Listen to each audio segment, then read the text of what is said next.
कधीच नाही चुकणार तुमचे फेवरेट टीव्ही शोज झी5 सोबत, तेही एकदम फ्री। सोनोग्राफीच्या रिपोर्टमध्ये स्पष्ट दिसलेलं आहे तनया प्रेग्नंट आहे। हो हो हो मला तर माहिती आहे ना, पडद्यामागे कशी सोनोग्राफी दाखवता तुम्ही ते। नाही म्हणजे तुम्ही स्वतःच्या तोंडाने आम्हाला सांगितलं होतं। मी काहीही सांगितलेलं नाहीये कोणालाही, तुम्ही खोटं बोलताय। असं काय करताय डॉक्टर? तुम्हीच तर सांगितलं होतं ना आम्हाला।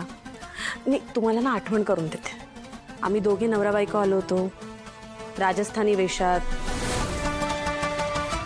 विशाखा मॅमच्या रेफरन्सने, आठवलं? डॉक्टर मैडम मन्ने तारी मदद चाहिए मैडम, मारे को सलाह चाहिए मैडम। तेव्हा तुम्हीच तर आम्हाला सांगितलं होतं ना की कसं तुम्ही एका वेगळ्याच प्रेग्नंट बाईवर सोनोग्राफी करून मॉनिटरवर ते सगळं दाखवता, आठवलं? नाही म्हणजे मारी सासू माकूचा काय तो दिखाणे केली, त्याची पण सोय होईल। पण कसं? आतमध्ये आधीच एक प्रेग्नेंट बाई असेल, मी तिची सोनोग्राफी करीन आणि बाहेर तुझे सासू सासरे मॉनिटरवर बाळ बघतील। लाज नाही वाटत तुम्हाला? तुम्हीच दाखवलं होतं ना हे सगळं, रिपोर्ट्स खोटे तयार केले, माझ्या फॅमिलीला फसवत होता तुम्ही। अहो काही काय बोलताय तुम्ही? असं कधी होतं का?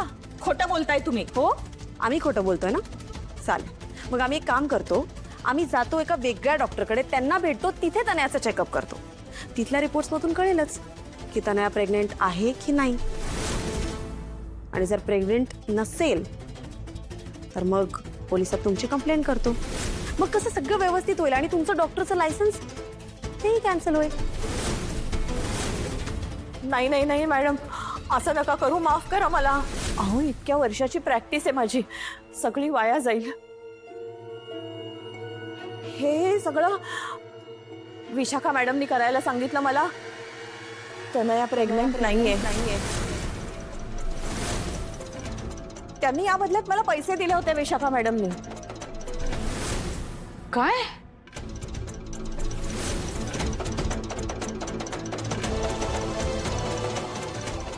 काय म्हणालात तुम्ही आता?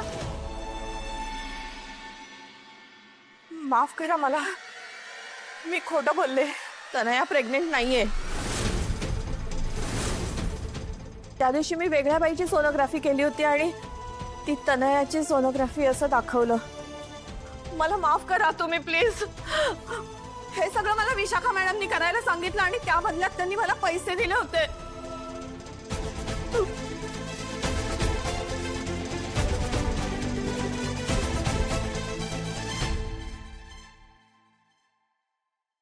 तनया,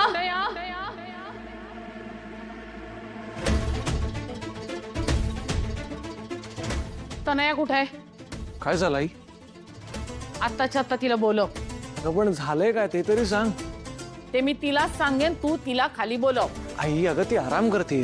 आराम गेला खड्ड्यात, अशी तशी ये म्हणावं। झी5 ॲप डाउनलोड करा आणि पहा सर्व एपिसोड्स एकदम फ्री।